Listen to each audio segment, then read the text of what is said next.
यहाँ पर टीएमसी की तरफ से भी एक कोशिश हो गई कि बीजेपी जीतता है तो जीते, लेकिन विक्टर नहीं जीतना चाहिए।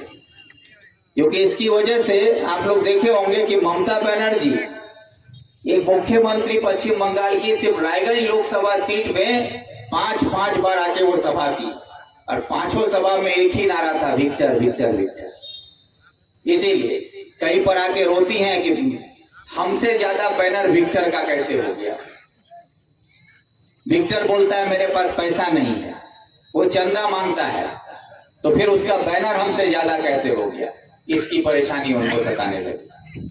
गांव-गांव में घर घर जाकर लोगों को डराया गया कि टीएमसी को वोट नहीं दोगे तो तुम्हारा इंदिरा आवास नहीं होगा, वोट नहीं दोगे तो माँ बहनों का लक्ष्मी भंडार बंद हो जाएगा, वोट नहीं दोगे तो तुम्हारी बेटी को कन्याश्री नहीं मिलेगा, रूपोश्री नहीं मिलेगा।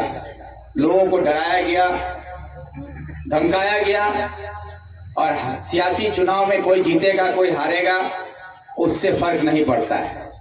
मैं इस बात पे यकीन रखता हूं कि हार तब होती है जब हम मान लें, और जीत तब होती है जब हम ठान लें। हम ठान चुके हैं कि ये लड़ाई हम लड़ेंगे, और इस इलाके के आवाम के हक में जो लड़ाई है उस लड़ाई को हम लोग जीतेंगे। उसके लिए इस इलाके के लोगों को बेदार करना होगा। उस बेदारी को वापस आप लोगों के अंदर लाने के लिए जिस हद तक जद्दोजहद करना होगा वो जद्दोजहद हम हर हाल में करेंगे। और यही कोशिश मेरी रहती है कि फकीरी जिसकी फितरत में हो, फकीरी जिसकी फितरत में हो उसकी ठोकरों में ताज होता है। फकीरी जिसकी फितरत में हो उसकी ठोकरों में ताज होता है। वो कल की परवाह नहीं करता, आज को मुट्ठी में लेके जिया करता है।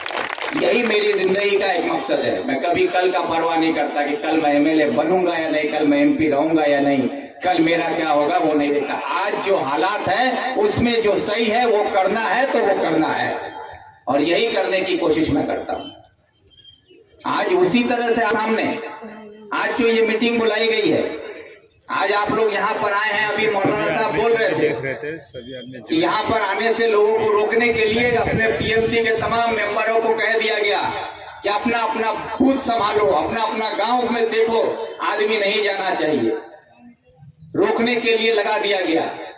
आज अगर आप ब्लॉक से होकर आए हों तो आज देखेंगे कि ब्लॉक में जो सरकारी लुंगी, सरकारी साड़ी, सरकारी जो सामान आता है वो आज ब्लॉक में खड़े होके मंत्री साहब और उसके भाई जनाब वहां पर आज साड़ी और लुंगी बांट रहे हैं।